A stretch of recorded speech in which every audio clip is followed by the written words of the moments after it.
بسم اللہ الرحمن الرحیم۔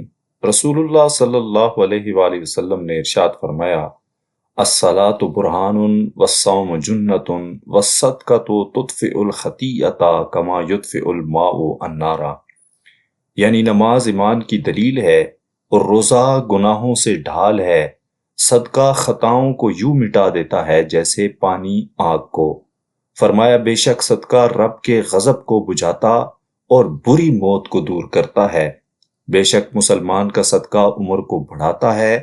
جو شخص اللہ کی راہ میں اپنا مال خرچ کرتا ہے اسے اللہ تعالیٰ دنیا میں عافیت اور سکون میں رکھتا ہے اور اس پر بلائیں نازل نہیں ہوتی، اور بری موت سے بچنا یہ ہے کہ اس کی موت ایمان پر ہوتی ہے اور اسے شیطان کے حملوں سے امن عطا کیا جاتا ہے۔ حضرت اکرمہ رضی اللہ تعالیٰ عنہ فرماتے ہیں کہ ایک ملک کا بادشاہ بہت ظالم اور کنجوس تھا۔ اس نے اپنے ملک میں یہ اعلان کر دیا کہ کوئی بھی کسی فقیر یا مسکین پر کوئی چیز صدقہ نہ کرے، کوئی غریب کی مدد نہ کرے، اگر کسی نے ایسا کیا تو میں اس کا ہاتھ کاٹ دوں گا۔ یہ خبر سن کر لوگوں میں سنسنی پھیل گئی، اب ہر کوئی صدقہ دینے سے ڈرنے لگا۔ ایک دن ایک فقیر ایک عورت کے پاس آیا اور کہا کہ اللہ کی رضا کی خاطر مجھے کچھ کھانے کے لیے دو، تو وہ عورت بولی، ہمارے ملک کے بادشاہ نے اعلان کیا ہے کہ جو کوئی کسی کو صدقہ دے گا اس کا ہاتھ کاٹ دیا جائے گا۔ فقیر نے کہا تم مجھے اللہ کی رضا کی خاطر کھانے کے لیے کچھ دے دو، باقی اللہ تعالیٰ پر چھوڑ دو۔ عورت کو فقیر پر ترس آیا اور اس نے بادشاہ کی ناراضگی کی پرواہ کیے بغیر فقیر کو 2 روٹیاں دے دیں۔ فقیر دعائیں دیتا ہوا وہاں سے چلا گیا۔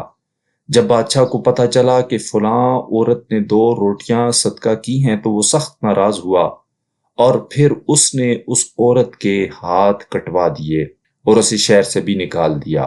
اس عورت کا ایک شیر خوار بچہ بھی تھا جسے اس نے اپنے کندھوں پر سوار کر لیا اور اسے لے کر شہر سے باہر چلی گئی۔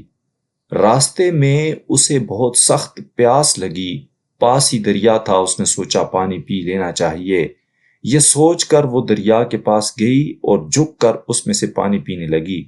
جو ہی وہ عورت پانی کی طرف جھکی، اس کے کندھوں پر سوار اس کا دودھ پیتا بچہ پانی میں گر گیا اور دریا نے اسے بھی اپنے ساتھ بہانا شروع کر دیا۔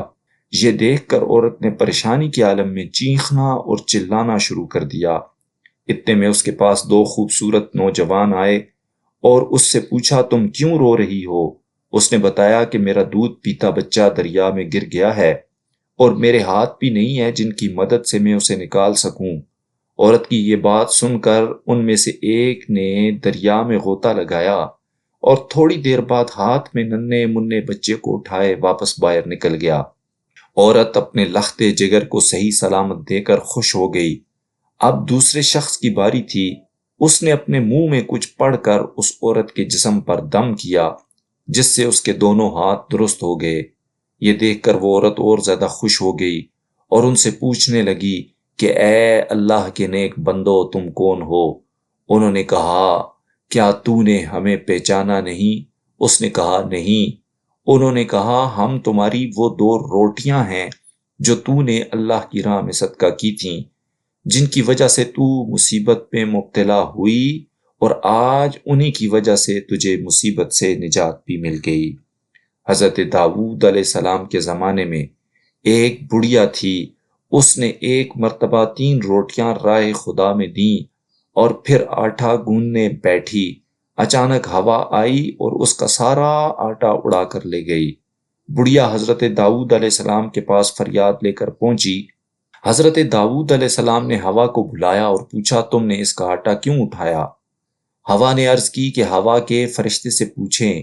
داؤد علیہ السلام نے اسے بلایا اور اس سے پوچھا تو اس نے عرض کیا کہ خدا سے پوچھئے۔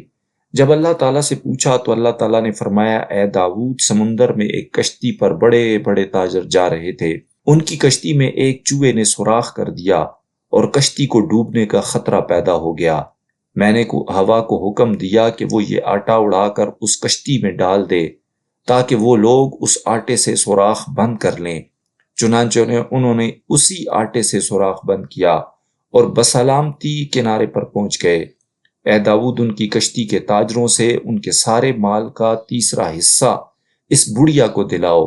چنانچہ داؤد علیہ السلام نے ایسا ہی کیا اور 300,000 دینار کا مال بڑھیا کو ملا۔ داؤد علیہ السلام نے فرمایا یہ اس کی 3 روٹیوں کی صدقہ کی برکت ہے۔ اللہ تعالی ہمیں بھی اپنے رستے میں اپنے جائز اور پاکیزہ مال سے صدقہ کرنے کی توفیق عطا فرمائے۔